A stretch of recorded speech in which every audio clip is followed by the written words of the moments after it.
Surat cyber crime police આંતરરાષ્ટ્રીય મિલન દરજી ગેંગના સાગરીત રાજ રૈયાણીની કરી ધરપકડ. સુરત સાયબર ક્રાઇમ સેલ પોલીસે એક મોટી સફળતા મેળવી છે. દુબઈ ખાતેથી આંતરરાષ્ટ્રીય સ્તરે સાયબર ક્રાઇમ આચરતી મિલન દરજી ગેંગના મુખ્ય સાગરીત પૈકીના એક આરોપી રાજ પ્રકાશ રૈયાણીને પોલીસે કિમ ખાતેથી ઝડપી પાડ્યો છે. આરોપી રાજ રૈયાણી વિરુદ્ધ ગુસ્સી ટોક હેઠળ ગંભીર ગુનો પણ નોંધાયેલો હતો, જેના કારણે તે છેલ્લા 10 મહિનાથી નાસ્તો ફરતો હતો. છેલ્લા 10 મહિનાથી નાસ્તો ફરતો આરોપી ઝડપાયો.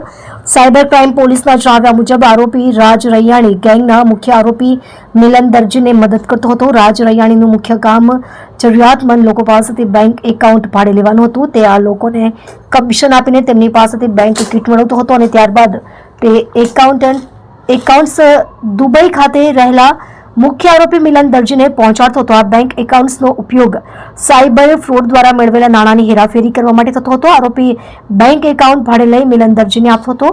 આ કેસની ગંભીરતા એ વાત પરથી જાણી શકાય છે કે સમગ્ર દેશમાં NCCRP પર આ ગેંગ વિરુદ્ધ કુલ 1869 ફરિયાદો નોંધાઈ ચૂકી છે. ગેંગનો મુખ્ય સૂત્રધાર મિલન દરજી હજી પણ દુબઈ ખાતેથી પોતાની ગુનાહિત પ્રવૃત્તિઓ ચલાવી રહ્યો છે. પોલીસે પકડેલા આરોપી રાજ રૈયાણીની સઘન પૂછપરછ હાથ ધરી છે, જેથી ગેંગના સમગ્ર નેટવર્ક અને અન્ય સાગરીતોને ઝડપી શકાય.